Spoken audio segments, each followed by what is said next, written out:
We ride together, we die together. Bad boys for life. Get busy living or get busy dying. Gang first, last. Are you not entertained? Are you not entertained?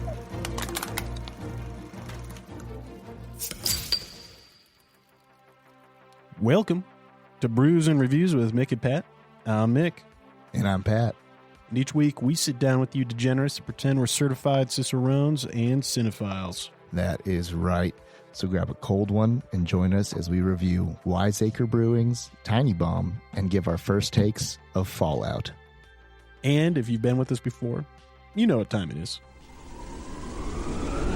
Release the Kraken!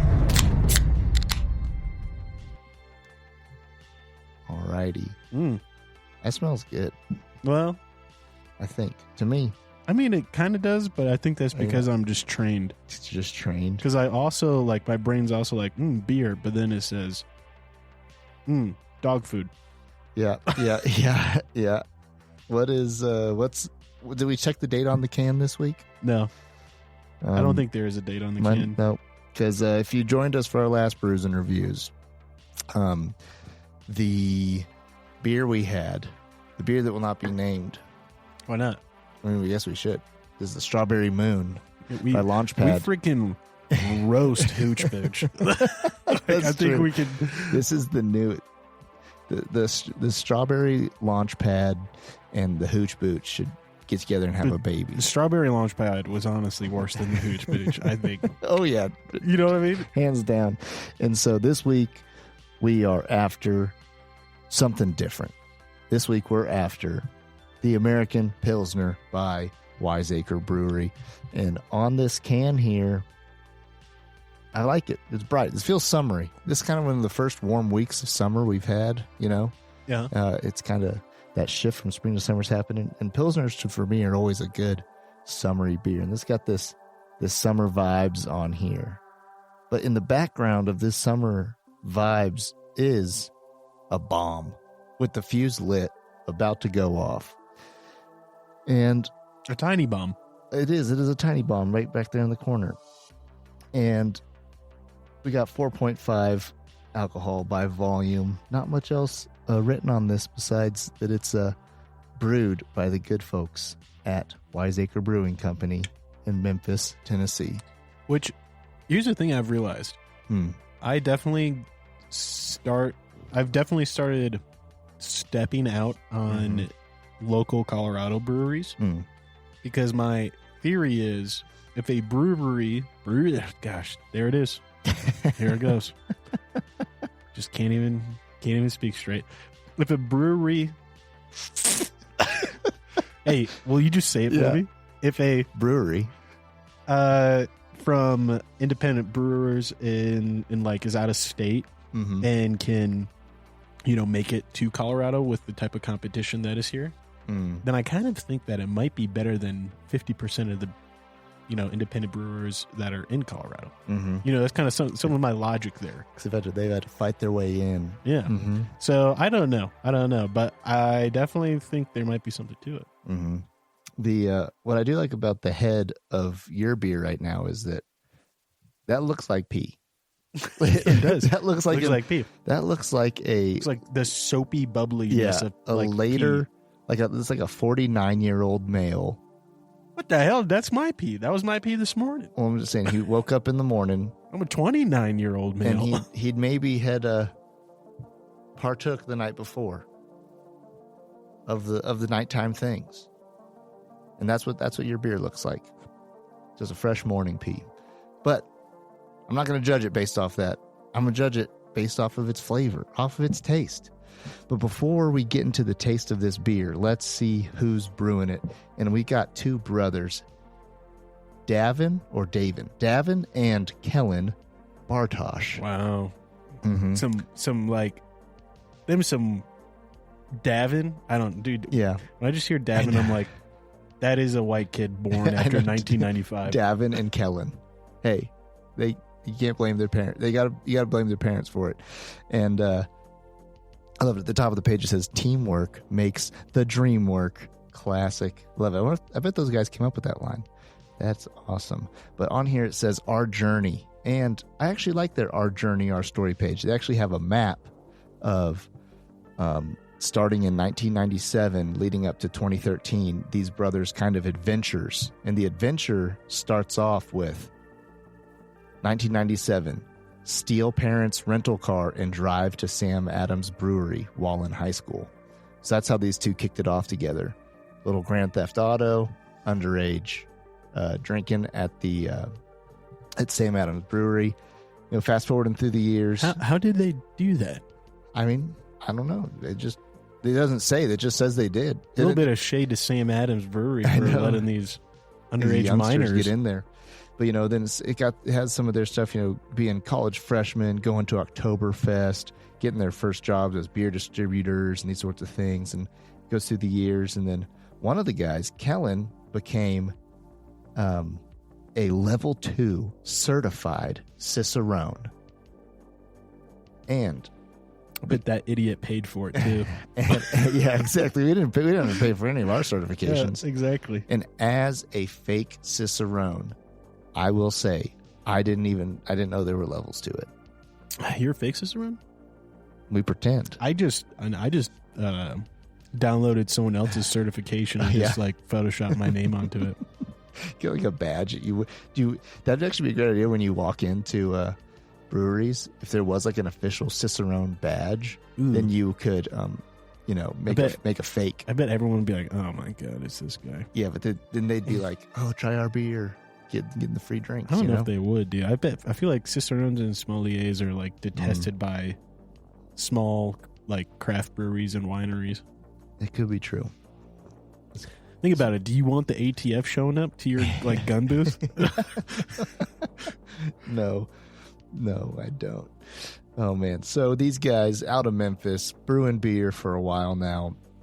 And well, what's the deal? The American Pilsner, I feel like I've had a lot of Pilsners I like, but not a lot that I can name. I just know in general, when it says Pilsner, I usually kind of like it. Yeah. And you're drinking something that's kind of liquid food. Mm-hmm. It's going to kind of taste like a meal. You know what I mean? And it's going to be filling, but not too filling. That's right. And I'm trying to remember, when's the last time I really feel like Pilsners are kind of the most burpable beer. Yeah. You know what I mean? Yep. They are bubbly, foamy, as we saw when you poured it. But the last Pilsner we did was on our brews and reviews of the Bear Season 2. And it was the Pilsner. The Pilsner, yeah. From, Adams something. Can't remember the name of it. Smoke break.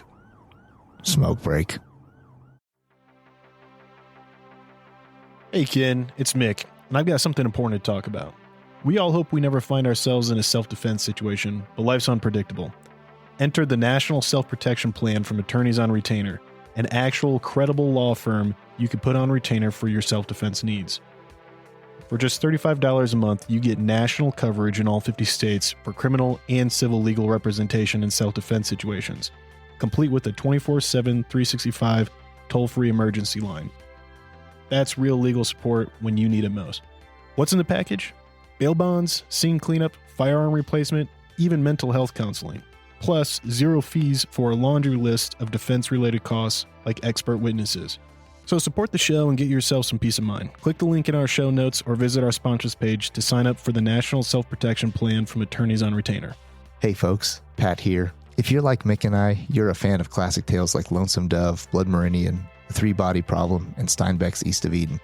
With Audible, you can dive into these epic stories anytime, anywhere. Sign up for a free month, and your first audiobook is on the house. To start your free trial and support our show, click the link in the show notes or swing by the sponsors page on our website. Want an awesome website for your podcast? Check out Podpage. We use it for the Mick and Pat show, and it's a game changer. Set it up in minutes, no coding needed. Support the show by using our link to get started. Your podcast deserves a home as great as ours. Podpage, the one-stop solution.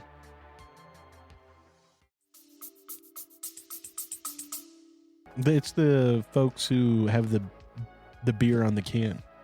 Yep. They have the beer on there. It's not Adams. It's something Valley. Yeah, Anderson Valley. Anderson Valley. Yeah, Anderson Valley. And they've got that language. But anyways, so next Pilsner up is the Tiny Bomb. And I think it's time for the push it through your teeth test. Thank you for calling it the right test. All right, folks. Again, as always, you're going to take a tablespoon amount of the beer into your gullet. And you're going to let it roll over the back of your tongue, down the sides of your tongue. And you're going to let it get underneath your tongue and then start swishing it side to side between your molars. You know, the good old... And then you're going to put your tongue against the roof of your mouth and push the beer through your front teeth. Just like that. And, it should bring out all the flavors of the beer. And, while I do it, Pat, tell us, what are you getting out of this? What notes? That tastes like a beer.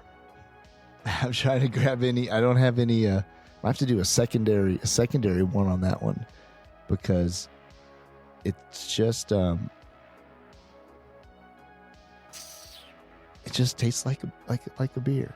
What do you get? Because I need to know too. You know, like not as bitter as the Pilsner from Anderson Valley. Mm-hmm. Definitely not as bitter or like sharp. Mm-hmm. Still crispy, but maybe not as crispy as I think I'm used to Pilsners tasting. Mm-hmm. It almost, honestly, you know what really comes out? I know this is going to sound weird, but if you take a spoon, you just lay the concave side down on your tongue, you just let that spoon cover your whole tongue. Yeah. That's what it tastes like. It does. Dude, tell me I'm good with these. No, I like it. It's just around, bro. That's what I got the degree for. I agree. Did you catch the spiked local wildflower honey in there? I did, yeah. That was in there. No, I didn't. I didn't taste any honey. But one thing I've noticed is that honey flavor and actual like fermented honey tastes nothing alike. Yeah. Like, and I've just learned that after trying more meads as well as just trying a lot of honey lately. Oh yeah. I was really sick, so I was having honey in every cup of tea and stuff, right? And I just think that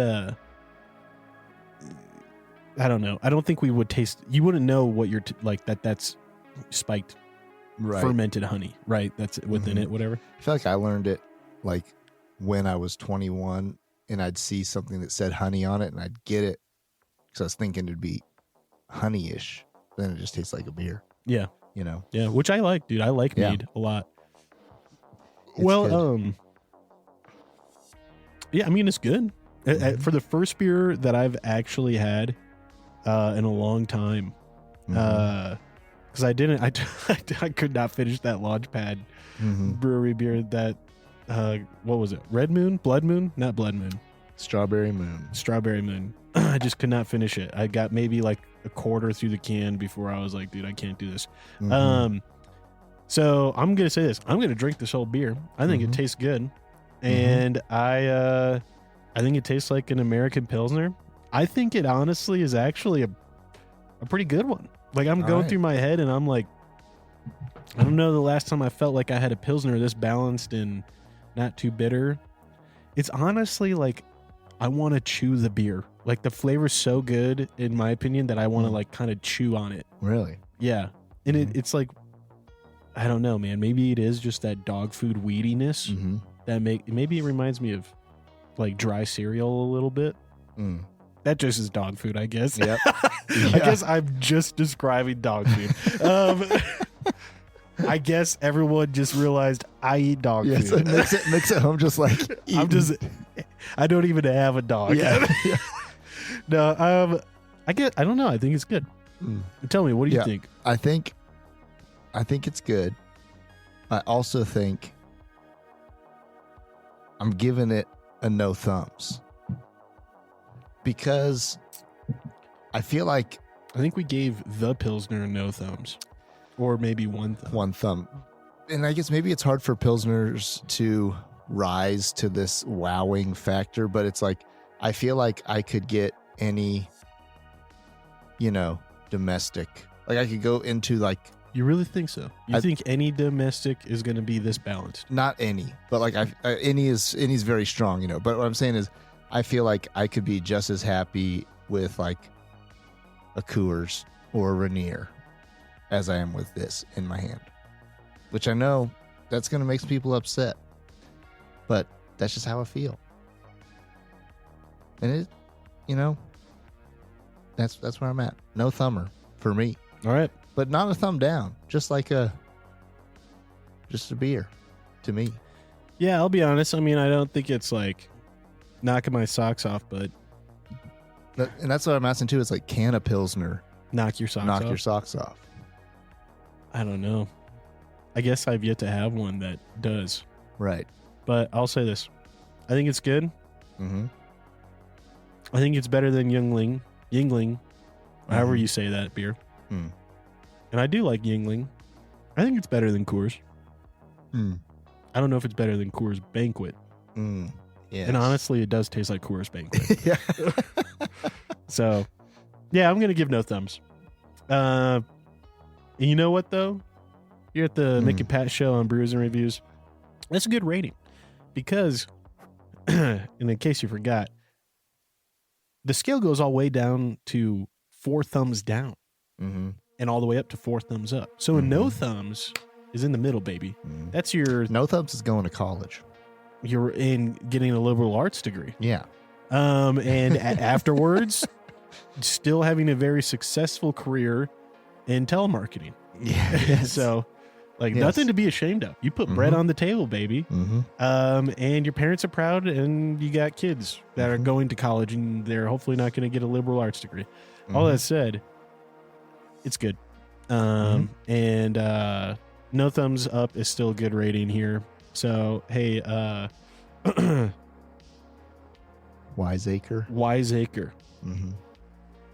Also, just not the name, not a memorable name for a brewery. You know what I mean? Like, it's, especially since there's no space, it makes me think it's like Wiseacre. That's what I was like. having trouble. I'm thinking it's German. Yeah, like maybe it's not Wiseacre. Wiseacre. Yeah, maybe it is. Maybe I'm saying it wrong, but I thought those Tennessee boys might be just saying Wiseacre. Yeah. Anyways, all I said, good beer, Wiseacre. Wiseacre. I'm happy we picked it up. Originally, unfortunately, there was a beer called Apocalypse IPA made by 10 Barrel, I believe they're called. 10 Barrel Brewery. And I was going to get that, but they couldn't find it at the liquor store. And I thought that one was going to go really well. But Tiny Bombs goes well with our show, Fallout. Because the opening few minutes, you realize why it's called Fallout. The Fallout radiation, baby. Excuse me. But anyways, getting into the show, Fallout. And, you know, as always, if you haven't been with us before, this is your warning of spoilers for at least, you know, the first episode, because this is a first takes. And if we think the show's good enough for it, we'll do a full season review of the show. But in our first takes, we essentially just give our first opinions, kind of brief them to the point of the debut episode, the pilot, right?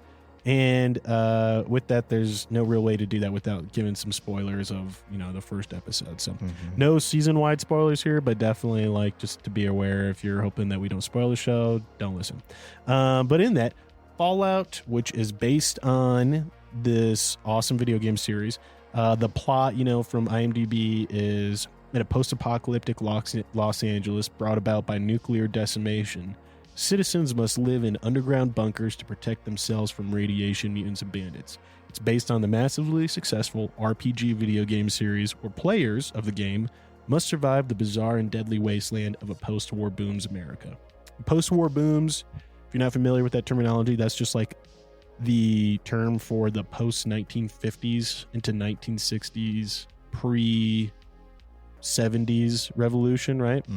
The kind of like whole like baby boomer, one job, you work at the same company forever, it pays you enough money to buy a house and send your kids to college, buy a car.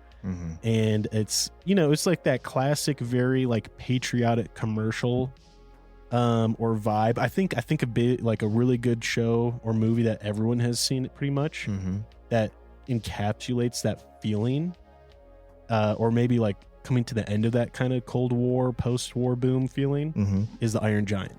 Like, if you watch the Iron Giant, it's like, it feels like it's right before the hippies of the 70s take off. You have this like avant-garde sculpture artist who just owns a junkyard, and then you got like the military in small town America, Maine, looking for this robot, right? And like that, just the whole culture of that movie feels very post-war boom.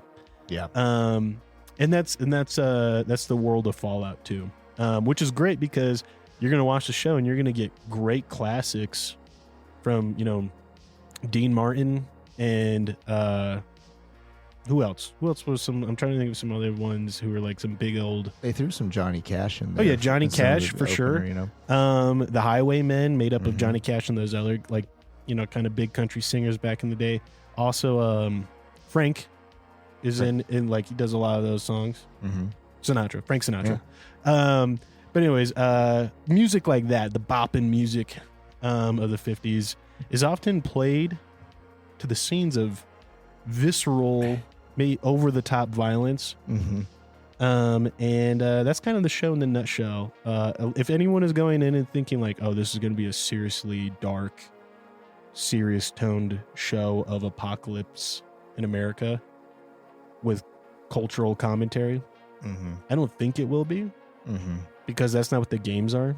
The games are like, there's definitely some commentary in the games, but the games are mostly just supposed to be like a bizarre and incredibly cutthroat, realistic depiction of like, no, you think you want the wasteland, but here's the wasteland after the most idyllic and like picture perfect America, and they can't come back to it. Yep. The wasteland post any other time in the world is going to be worse. Right. You know? Exactly. Because what the thing about this one is that it's time has stopped.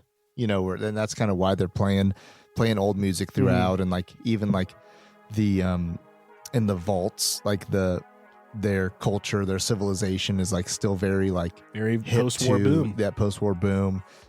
Patriotic, do what you can. Exactly. You know, you serve the vault, and it's a pride thing. It's not an indoctrination thing. And like, while there is futuristic technologies that exist, really everything else is just time stopped. Like, that's why there is no new music, because there was no more music. That's made, all that they got going down there. Yeah. And so the way they're contrasting that throughout, with this just, you know, barren wasteland. Because I mean, in the opening scene, LA got hit by like, it showed like 7 nukes. Oh yeah. I mean, I think they could have spaced them out a little more. That's all I'm saying. Here's the thing too, is like, it's a really confusing, like, as someone who's played the games, I know a lot of people get kind of confused of like, wait, when is this supposed to take place? Because in the flashbacks, you will see like future tech, like at home robots floating around on jets. So is it like more like the Jetsons?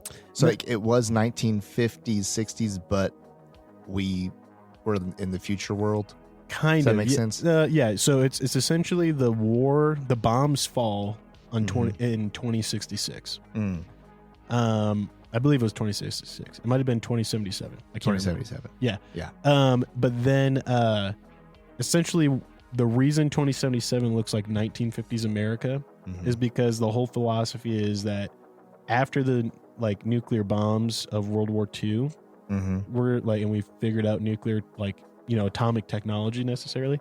There was an actual real world culture class in science of like, do we pursue electronics through a necessarily like computing world, or do we follow the nuclear energy world? And like, because there was a lot of people trying to be like, hey, we can use nuclear energy, Einstein one of them, of like, this can be a fuel, and this can be something that like, with proper research and stuff, we could have, you know, nuclear fusion engines in cars, and we could have the entire world running off of nuclear power. Right. and no telephone poles, no waste, right?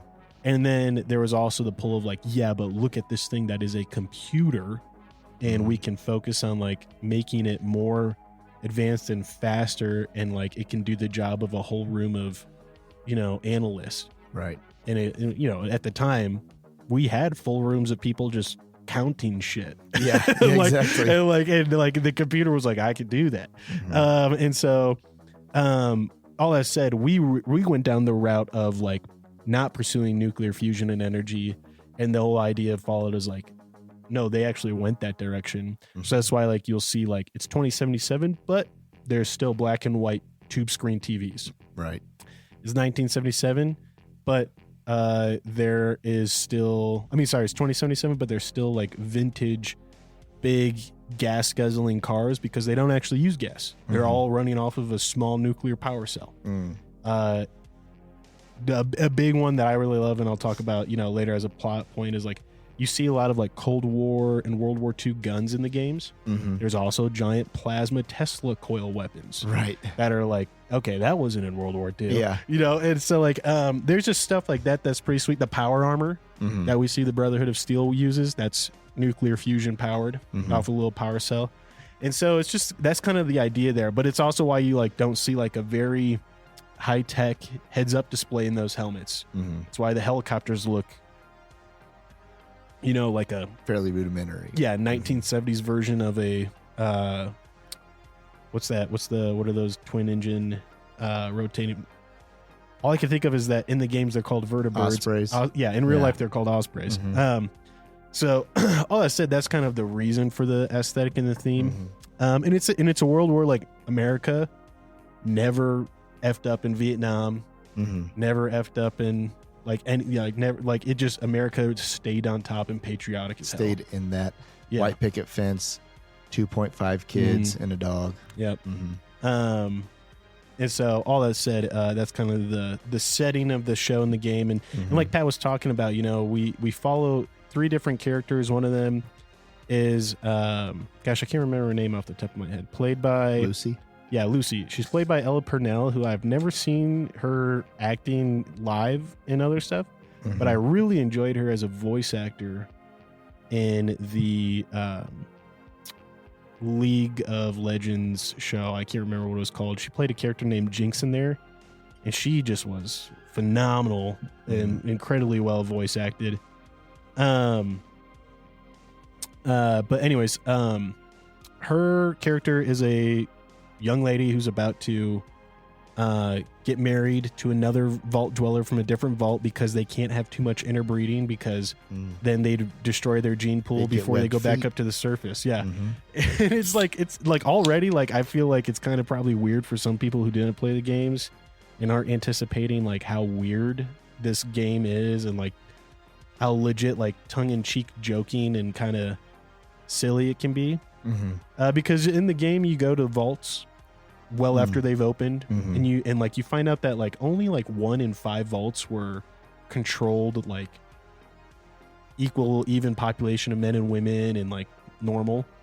Then you find vaults where it's like surprise when people ran to the vault during the bombs fell, they only accepted 100 women and 1 man, right? And then another vault was 100 men and 1 woman, right? Another vault was pre-recorded transcript saying they have to sacrifice someone every month, otherwise the vault would blow up. Right. And like all these different micro cultures and civilizations exactly. had formed. And so like seeing Lucy, she's in Vault 33 and you kind of know there's going to be something goofy about it. And it's like, okay, so to keep from, too much interbreeding or whatever, they have these 3 vaults connected underground and they allow them every 3 years to like trade someone for crops or whatever to get a fresh like mix into the gene pool. And it turns out Vault 32 or was it she's in Vault 33. She's in 33, yep. Yeah, Vault 32 has been taken over by raiders who are posing as vault dwellers. And so she finds out on her wedding night that her beau is not another vault dweller but is in fact a raider. She finds out just as soon as the attack begins and everyone kind of betrays, and you get this cool, great scene of, was it Johnny Cash Someone was playing in the background. It was just like a 1950s, like it was someone. yeah. But it's just playing in the background while slow motion vault dwellers are getting, a rude awakening to what the surface is like. Yeah. And anyways, that's one character. She's pretty cool. I like her. I really thought the set pieces were excellent. Mm-hmm. The vault suits looked just as good as they do like in the game, and like they didn't seem to me like cheap knockoffs. Right. They seemed to me like, oh yeah, that's like something you could wear every day. Mm-hmm. And all you do is change your underwear underneath, and you wash one of the three you have. Yep. I loved that they just kept everything very in the vault, 1950s, 60s oriented, like the ovens and the just accoutrement of like personal objects. One thing I didn't like about the first episode, I guess, was that it seemed like everyone, even the raiders and the vault dwellers, just had Sterling Mark IVs. Yeah. And I was like, I get it was probably an oversight of the armory department or someone. Like, that's like actually a pretty modern gun. That came out like after, like, the Sterling Mark IV is a Mark IV iteration of it, right? And I was like, they had an opportunity to have like some really cool looking World War II, Vietnam, Cold Era guns that, get sealed in the vault from the surface. And then like the raiders come in with like pipe guns or like plasma guns or laser guns, things that have like, because you wouldn't have necessarily what they have on the surface. So when they come down, they're bringing shit that like and is developed on the surface. If you haven't watched it but you are listening, is like the people in the vault, they've like really never gone outside. Never. They've stayed inside the whole time. Yeah. And so almost like, and for generations now, it's been 200 something years, and so it's like I from my perspective watching it, because I didn't play the video games, watching it, I was like, oh, there's nobody outside yet. Like, everybody's about to come out of the vaults and then start, but like, and because the way that they present it is as if like they literally can't go on the surface yet. Yeah. And they said the radiation is still too high, but really the radiation's not too high. Like, I don't know. That guy was really radiated. Yeah. Like the raiders on the surface are literally walking atoms. But people have been existing on the surface for the last 250 years. So like you could make it happen, right? So like it almost they've been in this super tight small group, and then and they could have done let the vault people have grease guns, and then the raiders should have had probably a little more advanced weapons probably coming in. There's what you're saying, right? Because they came in there with like blades tied to sticks. Well, and I think that was fine. Yeah. It was just like that everyone had a Sterling Mark IV. And I was just like, one of the cool things is like, I remember in like the fourth game, right? One of the cool things is like you get to the surface and you find some fucking, sorry, watching my profanity, you find some junkers. You know what I mean? Like you find some like plywood, fore-end, like PVC pipe around a lead pipe. And a bolt like release trigger spring to fire some 308. Yeah. And it's like, this is kind of sick. Like, you know what I mean? And that's what I kind of wanted. Like, I wanted them to come down with stuff like that. More the like, Mad Maxian vibe. Yeah, exactly. Or like, and there's other stuff too. Like, they have like their own raider weapons where like, in the games, there was one that was like literally an AK-47, but the stock, rather than like being your typical like underfolding stock, is just the like wooden handle of a shovel. So it's just like the triangle top bit with the wood, and then that's just like bolted onto a folding mechanism, and it's just like, that's cool. That's got flavor, ingenuity. It has that because it didn't feel like the raiders had been like surviving out there as much, right? Sure. Like what you're saying with this, like elbow grease, kind of make it happen, make it figure it out off of the apocalyptic landscape type stuff. And I'm sure like the rest of this episodes will have cool stuff like that. And maybe it was just like, I don't know. It was just the pilot, right? But it's just like one of those things like missed opportunity for some cool showing off stuff. But anyways, the other two characters, one is Maximus from the Brotherhood of Steel. which is Aaron Monton. Not sure of anything else he's been in, but I think he's fine. I immediately actually had a double take when his head came up, because I think his straight up bridge of his nose, eyes up. I think he's 1-to-1 spitting image of Denzel Washington. I know. I did the same thing. You know what I'm talking about? No, I did the same thing. Yeah. Yeah. I was like, did they make Denzel look young? It was literally like a half second. And I was like, oh, Denzel. Yeah, and then I was did the same thing. Oh wait, what? It really took my brain a good half second to recognize it. Oh, that the bridge in the nose down isn't Denzel. Right. It's so. Anyways, but he seems fine. I think this is the hardest thing for me as a game, someone who played the games and really liked the lore, really got into it, really played the game several times. Is this depiction of the Brotherhood of Steel having anyone in it who couldn't deal with a group of people beating up on him, as well as the Brotherhood of Steel having a transgender, non-binary, very scrawny, non-athletic person. And just for some context, not that that person doesn't belong in the show. They're in the games. There's plenty just of maybe not in that group. Exactly though. In the games, there's plenty of times you find a raider that's cross-dressing as someone of the opposite sex, or literally has started taking chemicals and surgically altering themselves to be someone else. And you're like, okay, all right, cool. Or, stuff like that. And then the Brotherhood of Steel, though, one of the best quests in the whole game is you find someone who's excommunicated from the Brotherhood of Steel because she's a lesbian. And you help her on her quest, not necessarily it's not in any way, shape, or form would be hey, Brotherhood of Steel, you guys are meanos for doing this. It's just she's yeah, I got kicked out because, I'm gay, and so they don't allow that there. And it's not even a put to death thing. They're just the Brotherhood of Steel's religiously devoted to furthering mankind and being strong and calling out weakness. And it's not even that they think someone who's gay is weak. It's just that they're hey, you can't reproduce. And we live in a world where we can't do in vitro. So you can't be here. You're just taking resources, and we don't have room for that because humanity's on the edge of extinction. And so when I see the Brotherhood of Steel, they're also known in the games, dude, if your strength's not high enough, you just can't join. Right. They're just tough shit, dude. You're not strong enough. You're not combative enough. And so when I see in the show that this actor, and hard to tell. And actually, I just looked up because name is Zelia Mendez Jones is male trans, which means was a female. I always get that. I can't ever nail that down. Trans man means I was a woman. Yeah. Trans woman means I was a man. Yeah. Whatever. No, you take it. I'm trying to help you with it. No, but you just flipped it. Anyways. Isn't it? Trans man means you were a woman. Now you identify as a man. That's correct. Yeah.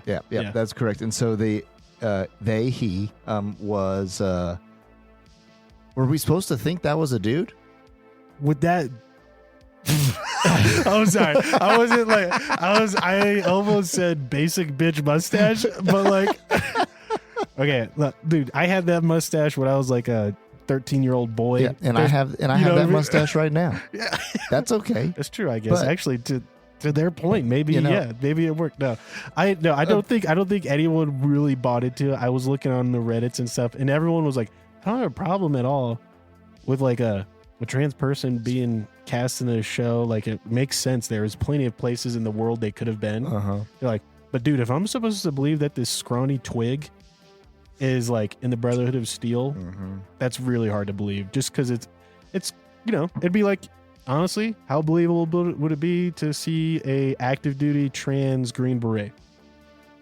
Yeah. You wouldn't believe it, especially this wasn't a softball player.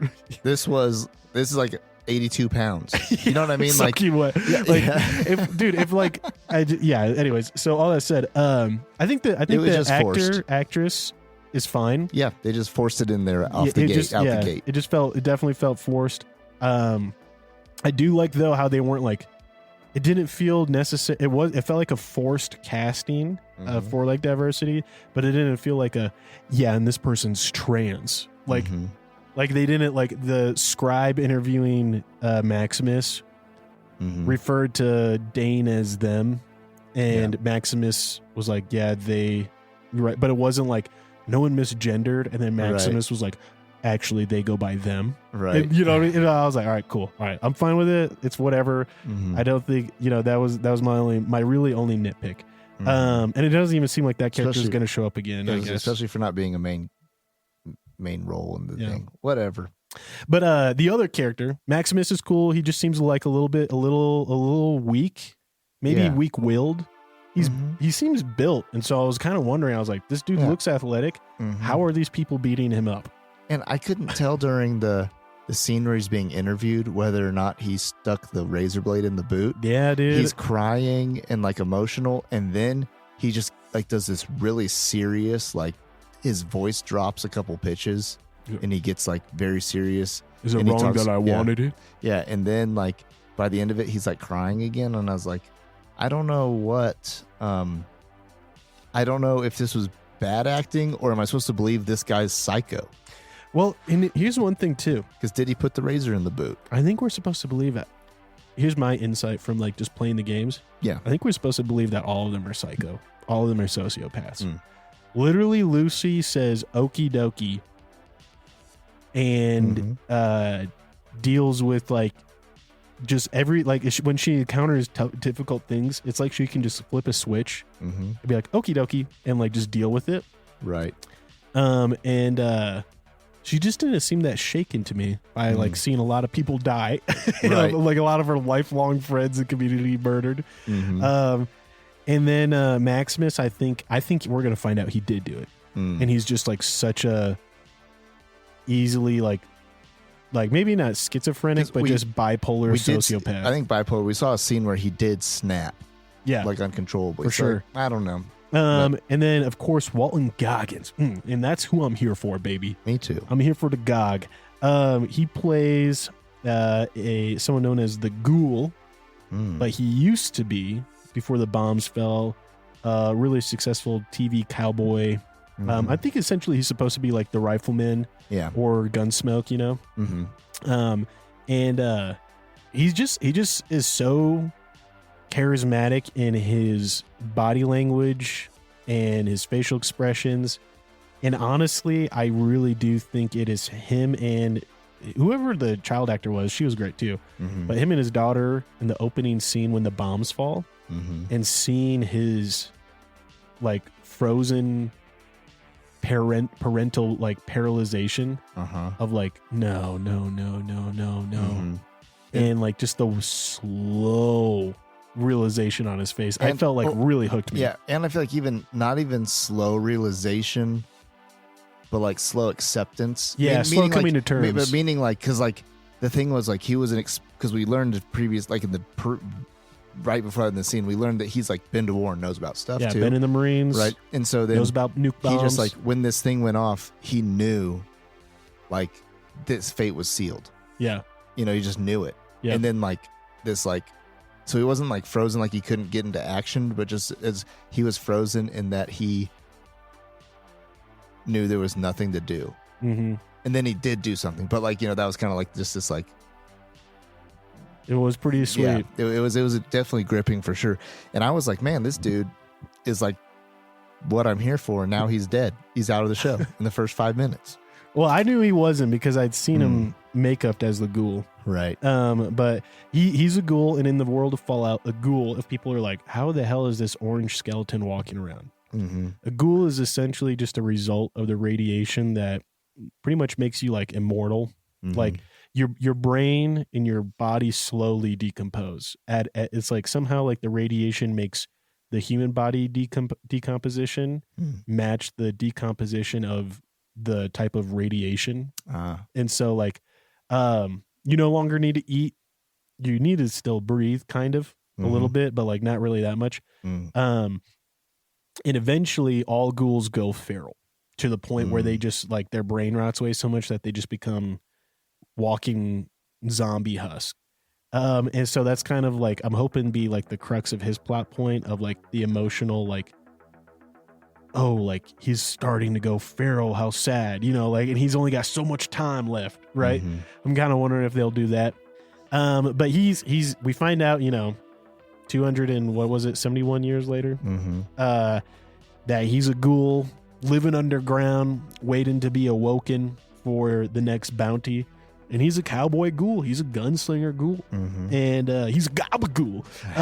And he's got no nose, which I think is cool, which I realize is probably why he sounds different. Because I distinctly noticed, like, between the scenes where he's a human in the past and where he's a ghoul without a nose in the future, he's doing a whole different accent, but it wouldn't be nasally. Because your nose is congested, right? And he just has no nose. It's right.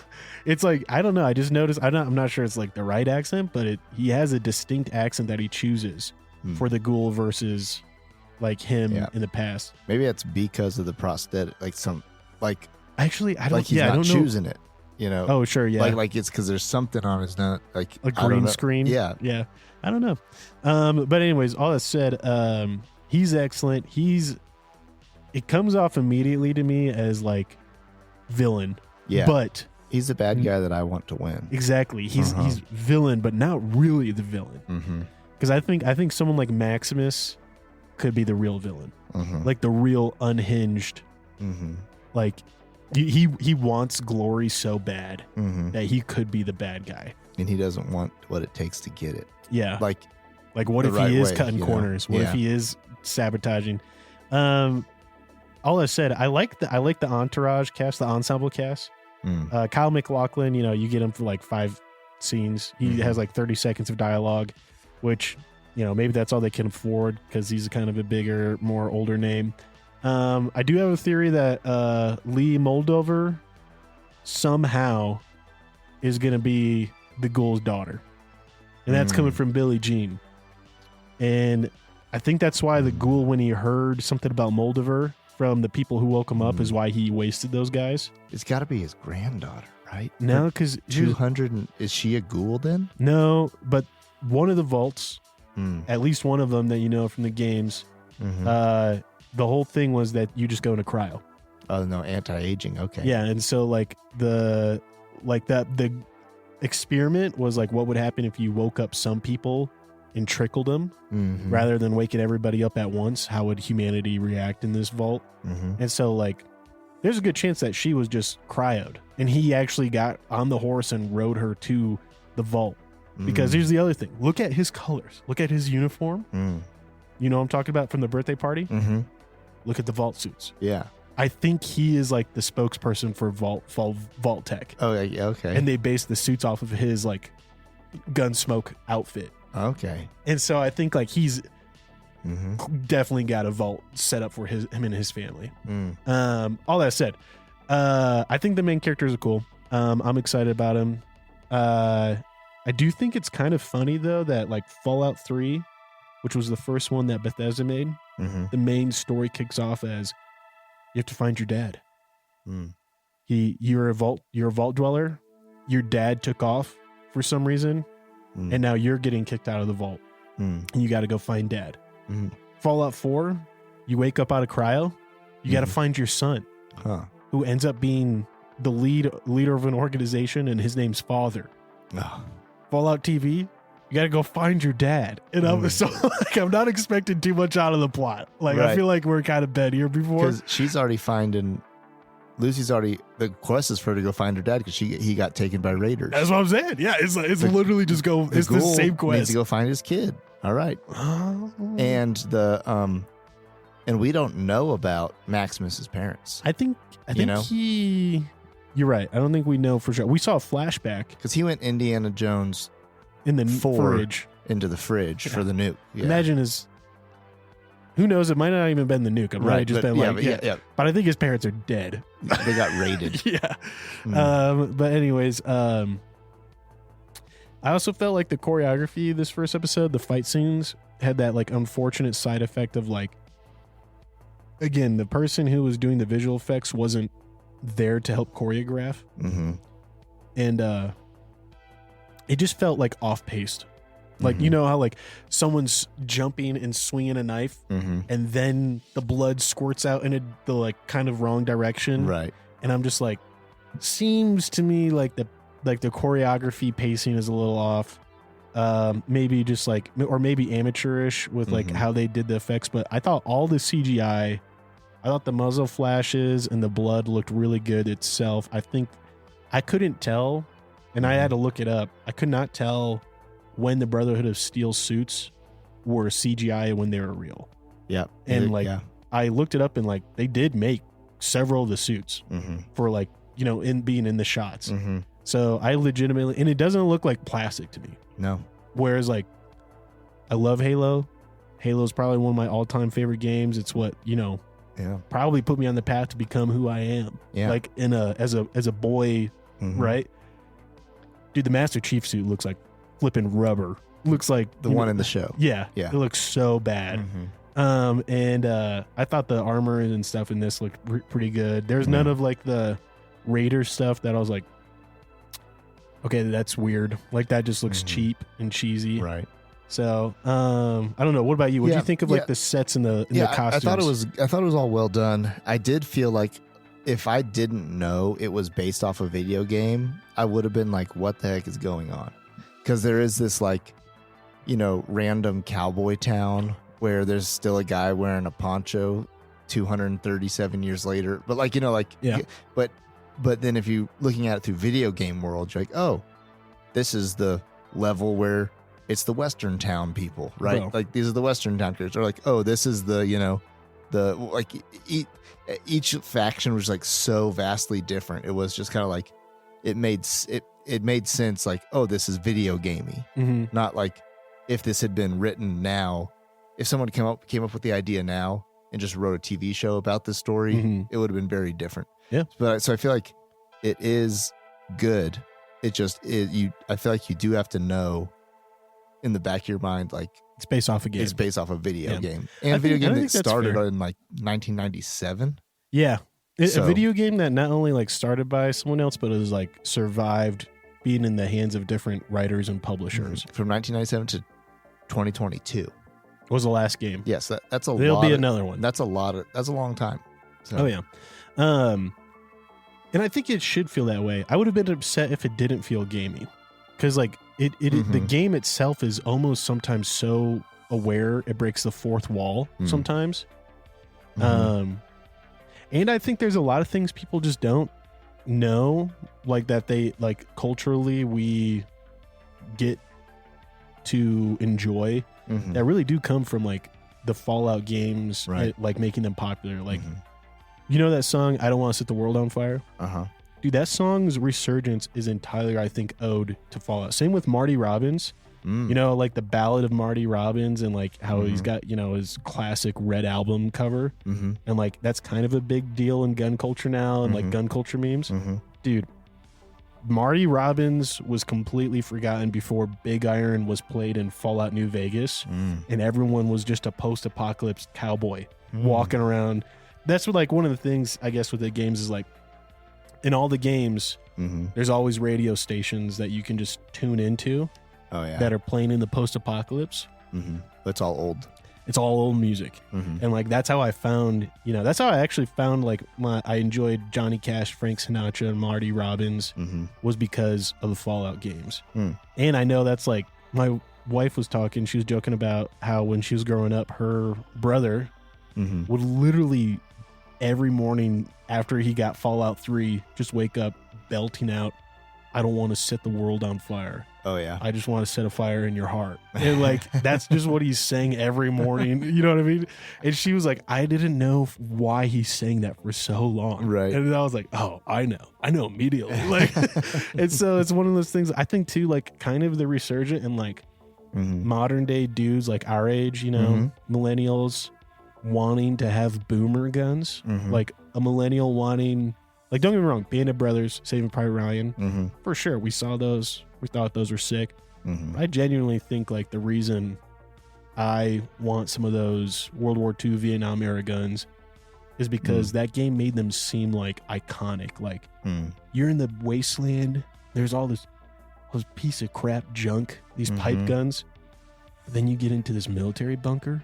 And you get down and you find somewhere preserved in it is like this straight up like cult commando. You're like, oh my god! And you're like, I'll be unstoppable. Like, and like it's it's something just like that kind of like brings back, I think, like the nostalgia of a different culture, right? And makes people our age appreciate that like culture. So, all I said, I just think it's done really well in adapting that vibe, and feeling silly and gamey, but also like very much glorifying a different time in America. Right. I agree.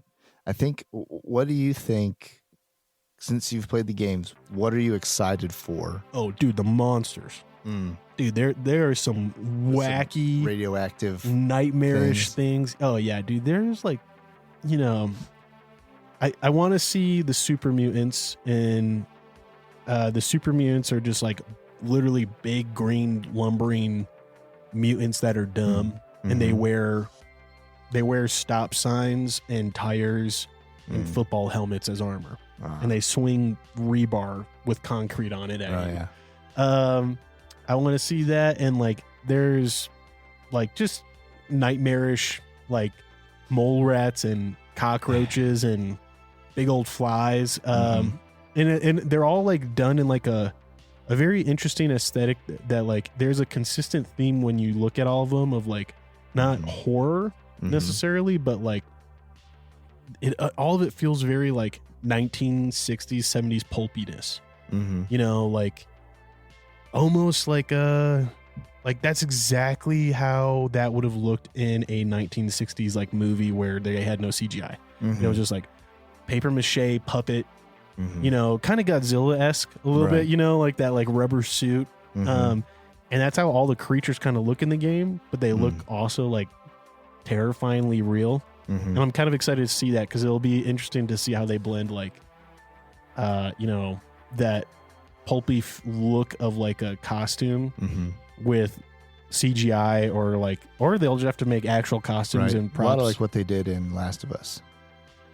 I think so. Yeah. Like with like people in costume augmented by CGI. Yeah. That's what I'm really looking forward to. I don't know what they'll do though. Like they maybe they like just the CGI budget's just like, look, like we just can't afford to have a lot of the monsters here this season. They'll come in season 2.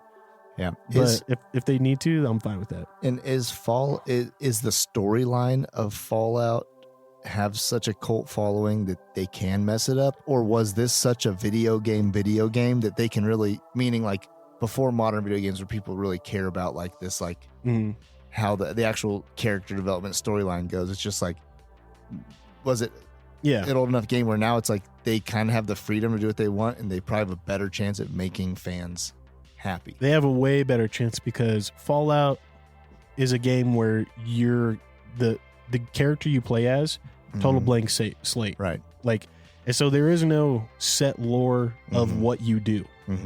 Like there's like the lore of the world, right? Like this is when the bombs fell, these are where these vaults are, and these are some of like the big characters the rules in the world of this universe.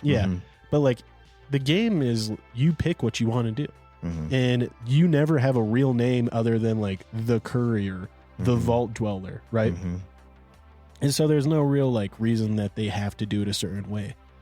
Now the only thing I can see them really screwing up is like, and really pissing off fans if like they just blatantly throw out like what fans have come to enjoy, like, and by that I mean just like, if it wasn't like 1950s-esque kind of theme and culture, if they threw out the violence to just be like very PG-13.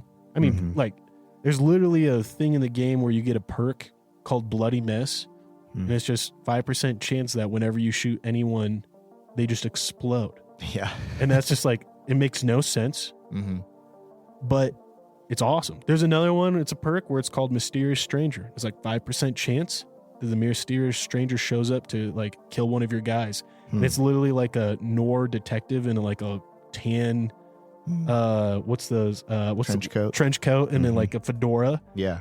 And I want that in the show so bad. Like I want Lucy about to die, and like she looks over and just man with popped up tan fedora hat and a trench coat collar, 6-shooter revolver, and he just stows it, nods at her, and walks away. I'm like, that'd be great, because that was like that is what happens in the game. Yeah. And so all that said, I think they are already like nailing everything that's important. Like the Pip-Boy, that's really cool. The sound effects, the artwork, and just kind of the lore, the vibe in general.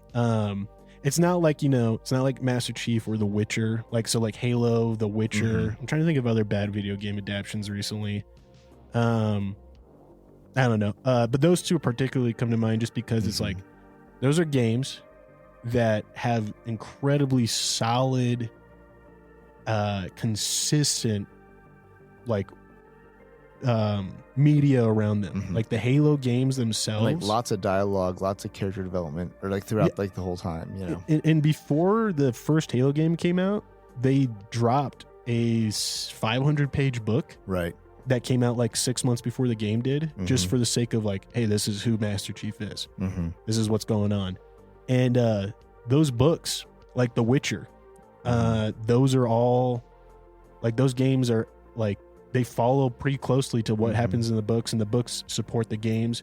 And it's created that whole fan base who has like consistent understanding of like the media and the timeline and like why they enjoy it. And they feel really cool when they're like playing Halo and a character from the books who's never been in any of the games before shows up. And you're like, oh my gosh, I know who that is. Right.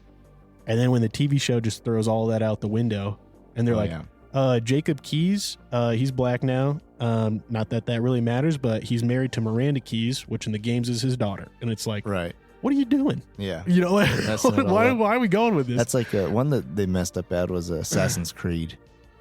Oh yeah. When they made it into a movie. Dude, I heard that movie was just boring. Yeah, because it was that's one of my, like, I think.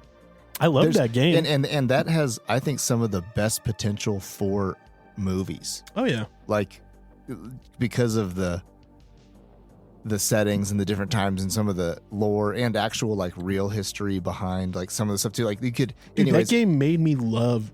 I never cared about the Roman Empire or the Ottoman Empire or just ancient Italy. Right. And then I played the Assassin's Creed games, and I'm like literally walking around speaking Italian to people after I played those games because they made me like it so much. Oh yeah, and so that one was they had a lot of potential there, and they just squandered it. And it happens. But it sounds, I think that this one doesn't have the like the precedent set, where they can kind of do what they want, and so. And the thing that they did smart was that there's no one in the show, as far as I understand from what I've heard and stuff. I haven't watched the whole series. There's no one in the show who exist in the games. And the show takes place, I think, like 20, 30 years after the most recent game. So like no one is like, well, that guy wouldn't be there at that point in time because that guy's supposed to be here. It's like, no, who cares? And like, that's the thing too with like the Halo show, the Witcher show, main character shouldn't have been Master Chief or Geralt of Rivia. It should have just been like, yes, you guys love those guys. And we're going to tell this story about this person or group of people. And that way it gives us the flexibility of not having to adhere to like the, actual sentences written in a book, right? And then, oh my gosh, you're going to shit your pants when Master Chief shows up. Right. Which is like, that's what should have happened, And like in this show, like I think it'd be cool. Like I said, like I'll be stoked. I'll pump my fist in the air if like, the mysterious stranger shows up for literally 2 seconds. I'll be like, hell yeah, that's awesome. Yeah. You know what I mean? So all that said, I think it looks cool. I think the special effects honestly are worth it alone just to watch. Like, I think it's very impressive. I watched Rings of Power and I watched some of the Wheel of Time. And I just think Amazon has like a habit of wasting a shitload of money on too much staff and like not enough like just focus on making good quality media. You know, like good believable CGI, when to use it, when to not use it, when to like, okay, rather than spending $50 million on CGI for these 2 minutes, what if we spent $10 million on telling a story, on like not even on telling a story, but just like $10 million on a physical scene with a stage group that knows how to set up this stuff and paint it and do, you know, layering so we have good depth perception in the camera and it looks real. And there's like real shadows of tree branches on people's faces, right? And it just feels like with this show, they were like, all right, enough wasting money. I just want there to be a damn like vault. Right. And yes, we'll use green screen or like, you know, 3D projection images for some of it. But like, damn it, give me a door that opens up vertically. And I just want it to do that. And look like it's built in the 1950s. And like, I genuinely, like, I can tell there's some points in the vault. I'm like, that's probably CGI, but it's not because there's like this weird hazy outline around actors from green screen or blue screen. Right. And it's not because the CGI looks muddy. It's just like, I just really don't think they built this full underground vault complex. Like, but I do think they built quite a bit on the stage. And I think a lot of it is real. Same with the Wasteland. Like, I just think a lot of it's real and it looks good. Yeah. Yeah, I think I'm going to keep watching it. Yeah, me too. I'm going to see what... I think it's got some good potential. What, you got any goofs for us? Got any trivia or fan theories, you know? The trivia thing, just, I mean, again, I'm not going to go too deep into any of the game stuff because I know we've already talked about a good amount, but I just thought it was cool when Lucy checks her Pip-Boy, which is the little wrist device she wears, and she checks it after being chosen to get married for the Vault Triennial thing. It makes a sound buzz, and that's the sound that plays whenever you level up in the game. Oh, yeah. Which I thought was kind of, that makes sense. You would level up when you get married. And then the other thing I really loved for anyone else who liked Justified, the black actor who's going to wake up Walton Goggins' character is known as Honcho in the show. He's played by McKelty Williamson. McKelty Williamson played a very intimidating but very loved, charismatic on-screen character in Justified. And he says a line in the show when they're going to wake up the ghoul. He says, "Yeah, my pop worked with him once," which is a reference to McKelty and Walters having worked on Justified together. Which was kind of cool because in Justified, Walton Goggins was he's like a criminal in Kentucky. And so is McKelty, but McKelty's like a, you know, in the holler, kind of like leave us alone criminal moonshiner, taking care of the community. And Walton Goggins is just like terrified of him, like deep terrified respect of him. And it was just kind of cool to like see them kind of have that dynamic again here in the show. But yeah, I'm gonna watch it again. I give it a thumb up. You know, we'll see if it turns out pretty good. I've heard some people say that it's a little slow in the beginning, but it really picks up in the end. And it's, I think, really cool to see that on IMDb, the last episode has the highest rating. Okay. Which is not what you usually see. Right. Usually you see like the pilot pump up good, and then usually you see what happened with Night Country. You know what I mean? And so that gives me encouragement that like it's actually a good series. And I agree too, because one thing I just now thought of was the fact that they didn't pull out all the stops for the pilot. Like the pilot was just an episode of TV that left you just wanting more, and it didn't show you its full potential of what the show could be. And so they might be onto something there without dumping all the tricks on the first episode. Don't blow the whole load on the pilot and then not be able to follow it up. Exactly. Yeah.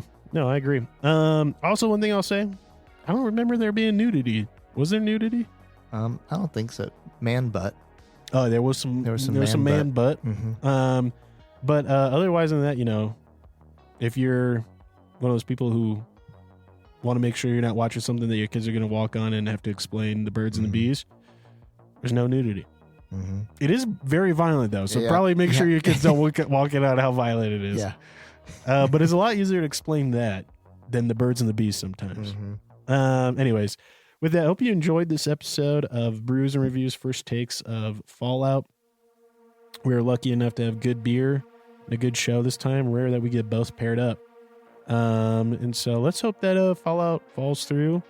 And I don't know, should we just say like we'll do a season 1 recap? Yeah, I think so. All right, cool. I think so. All right, I'm good with it. Well, hey, thanks for joining us, Ken.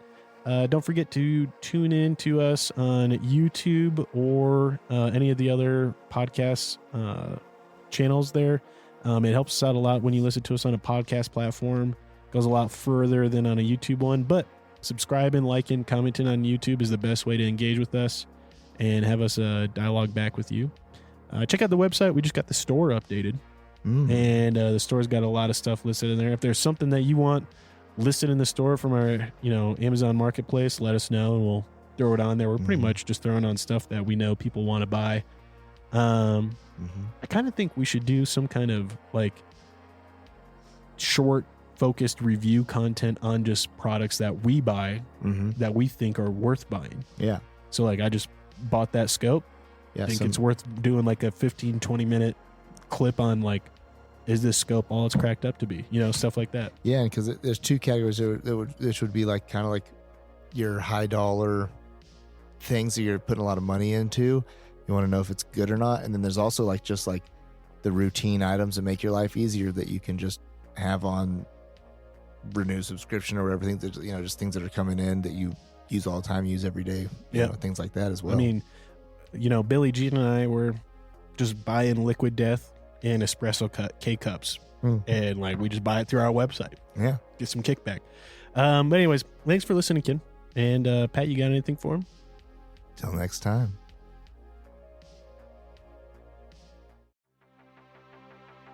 Thanks for tuning in. If you love this episode, drop us a review. If you have qualms or comments, leave us a voicemail on our website. While you're there, check out our latest news, merch, and deals from our sponsors. Till next time, Ken.